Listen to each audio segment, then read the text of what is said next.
What is up, everybody? My name is Steve, aka HAble, and I would like to welcome you to a new series here on the HAble Make Halo Great Again channel. This is the first episode of Q&A Sunday. I know it rhymes, that's why I chose it.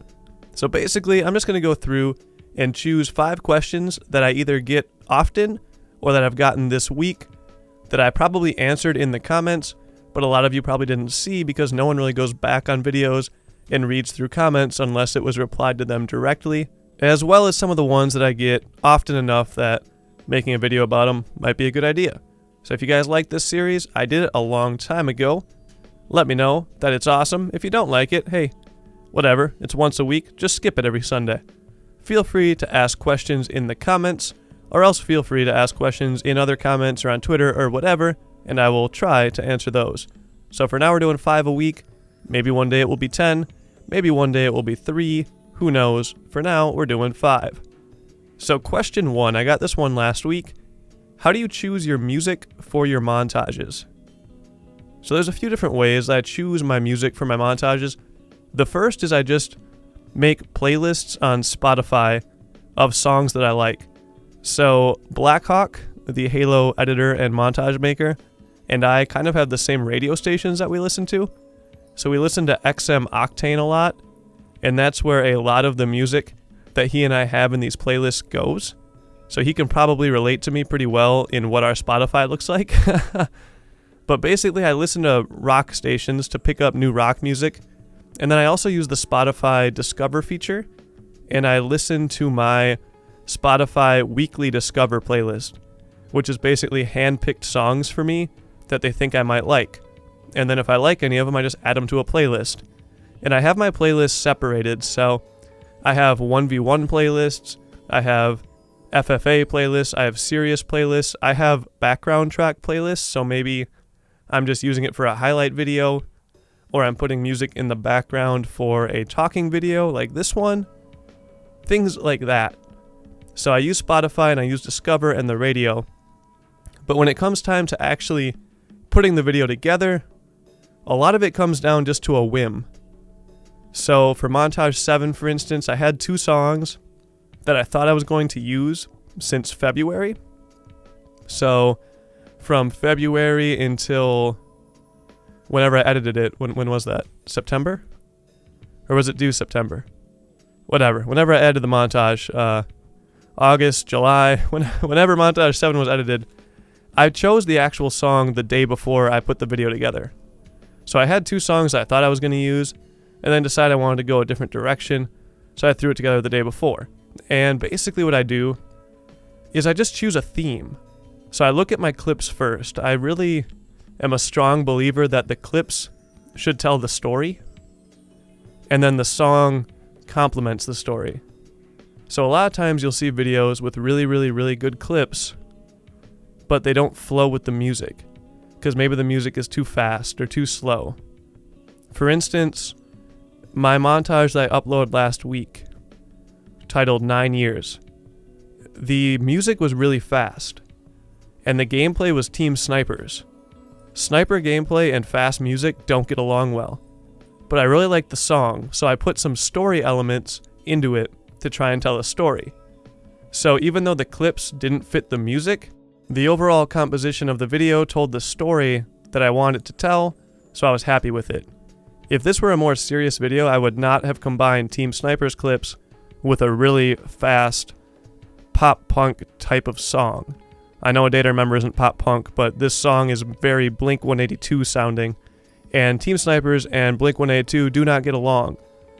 But the overall feel that I was going for in the video fit both of the sets of things added perfectly. So the clips, the background videos that I threw in there, the little subtle things like the Rajan laughing, I just felt like all that stuff fit well together in a video and it made sense.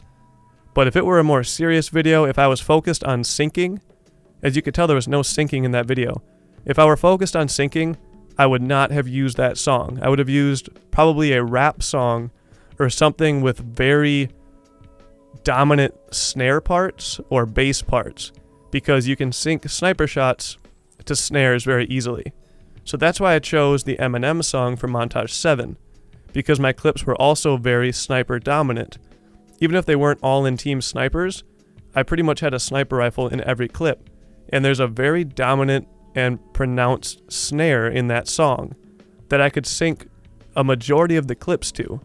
And even if I didn't sync the clip to it, I could sync the transition to it. And it felt like that kept the video together, that kept it flowing without overdoing effects, but keeping it synced, keeping the pacing correct, but really showcasing the clips. So that's really how I go. I choose based on what's going to complement the clips without requiring a lot of effects, and really without requiring a lot of time effects. I don't like time stretching, I don't like time mapping, because that can really mess up the flow. And that's the one criticism that I have for really good Halo 3 montages, is a lot of them still use theater mode as a crutch to mess with the time of the clip.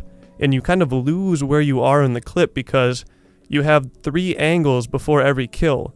And all of a sudden you're at a Kilimanjaro, but the clip lasted 1 minute and 15 seconds because you have angles trying to sync with the song and showcase this feeling, but you lose yourself from the actual effect of the clip. And that's one thing I always try and stay really strong with at the core, is all my videos are focused on the clips. And then I try and use those clips to create a feeling somewhere in the video, some sort of story, or at least to show you guys which clips I thought were the best, because I put those at prime moments in the video. So that is my answer to question number 1 of how do I choose my music. Question number 2 is, what do I do professionally? So what do I do when I'm not doing Halo things? How do I make a living, etc.? I've got this question a few times in a few different ways in the past 2 months, so I thought I'd just answer this one. Basically, on Saturdays, I teach tennis for 6 hours, and then I do private lessons throughout the week. I've been teaching tennis for 6 years. I'm also a college graduate from the University of Minnesota Duluth. I graduated with a marketing degree. I say marketing degree, people are like, there's no such thing as a marketing degree. It's a Bachelor of Science and all this fun stuff. I don't care. I graduated with marketing. That's it. I'm 6 credits away, which is 2 classes, from an informational technology major as well, but I would have had to stay an extra year due to the way that the classes are scheduled. So I decided, not worth it. I want to do marketing anyway. I just did the ITS classes for fun, so it didn't really matter to me too much. And then my full-time job is I am the marketing coordinator for a digital marketing company here in Minnesota. So I am one of 13 full-time employees, and then we have about 60 contractors. So I get to work with a lot of people. It's really fun. I work in the office most days. Some days I work from home. And basically my job is to work on the website, keep everything up to date, keep all of our social media up to date, create social media posts, create our Google campaigns, create ads, create awareness. And then a big part of my job is running and creating webinars, running podcasts, setting up and organizing trade shows and making sure everyone's on track, choosing and helping decide who goes to trade shows, helping the sales team prepare for presentations outside of the state or even inside of the state. Sometimes I travel with the sales team and do sales pitches with them. And then another big part of my job is I run our internship program. So I do a lot of teaching at the University of Minnesota Duluth inside the business school. I also do a lot of teaching inside the community where I live. And then I recruit interns and I work one-on-one with interns to have them help my company and help me out, but ultimately help them land a job, whether it be within my company or whether it be outside somewhere in their career path. So that's pretty much what I do on a daily basis, Monday through Friday from 8 a.m. to 5 p.m. It's a 42-minute drive to the office for me. So I have a lot of time to listen to music, which brings us back to question 1, and also listen to a lot of podcasts and things like that. Get my daily news, all that fun stuff. Question number 3, when are you getting married? Gotten this one a few times in the past week because people always see my Twitter pin is my engagement January. I'm getting married in January. Question 4. I got this one last week. This was only from one person, but I thought I'd announce it to the world. They basically asked if I would go on smaller YouTube channels or any other YouTube channels and just either be a guest or join them on their podcast or show or have a conversation or whatever they're doing. And yeah, I would definitely do that. I've done that for Luke the Notable. I went on his Steaktacular podcast a few months ago, and I'd be happy to join any channel. I don't care about your subscribers or anything like that. I'm a small YouTube channel as well, so not a big deal. I'm just happy to talk Halo or whatever. Question 5. Microphone setup. When is the video coming out on how to get audio into your computer and how to make it sound like mine, or how to make it sound good or improve your setup or all that fun stuff? Basically, I had this video done and then found out that, oh no, my desktop audio that I thought I was recording didn't actually record. So I have like 40 minutes of footage where you can hear one part of it, but you can't hear the edited part. So it's kind of useless because you can't tell what I did. So basically I'm like, hey, so I'm going to talk right now and you're going to get just a gist of what it sounds like. And then we're going to add this compression module and this amplify module and this channel mixer along with this equalizer, and you can hear the difference. And that's just silent because it's not recording. So I'm going to redo it, and there's actually some things I want to add to it to make it more diverse and not just focused on my own setup, but focused on a lot of the key microphones and things that I see people around the Halo community using. So number 1 would be the Blue Snowball or Blue Yeti. I actually own a Blue Yeti, so I'll make a tutorial using the Blue Yeti as the source and help you guys get the best sound out of it. Just to answer this question for now, currently I'm using a Focusrite 2i4 audio interface, and I have that connected to a cloud lifter, which is connected to a Shure SM7B microphone. So that's the sound that you are currently hearing. My setup is always changing, always expanding. I love having fun with it and just learning all this stuff. So in a month, I'll probably have something else going on. But for now, you're hearing the Shure SM7B. And the microphone that you hear in the Montage Reaction series is the Blue Baby Bottle microphone.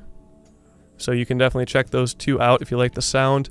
I do add a lot of equalization and compression to the Blue microphone in those montage reactions. It almost sounds, I don't want to say robotic because it's not robotic, but it sounds very electronic-y. And the reason I do that is I want it to cut through the mix because I have the music in the background as well. And I want you guys to still be able to hear the music in the montage, but I want you guys to hear my voice as well. So that's why it doesn't sound 100% natural in those montage reactions. And that's because it's not. I use some different settings. So I'll definitely show those to you in the tutorial. I'm also thinking about maybe, I'm not sure if my internet will hold up, but trying to stream on the Twitch Creative interface, or I don't know what to call it, platform, I guess. Twitch has a place where you can stream creative methods. And I think that might be a good way for me to do some of these. Maybe have a set time once or twice a month where I'll hop on there and you guys can ask me real-time questions and we can run through it, and then I can post that on YouTube. So for those that can't make it live, can at least see a few things. Because I know I do a lot of things that are pretty beneficial to people trying to make content. So I want to hopefully make a lot of tutorials for you guys and help you guys get your YouTube channel started, or help you guys improve or make the most of your equipment and all that fun stuff. By the way, I record in Adobe Audition. I don't use Pro Tools or anything like that. You can even record in your sound recorder and you'll be perfectly fine. Alrighty, so that's it for Q&A Sunday number 1. Hope you guys enjoyed, and feel free to leave comments and questions below, and I will hopefully answer those. I'll always respond to your comments, by the way. Like, I'll answer them in text form, and then if I feel like it's a broad enough question or something very interesting, I will answer it in these videos every Sunday. Alrighty, hope you guys have a great day. As always, I love you all, and I will see you again soon.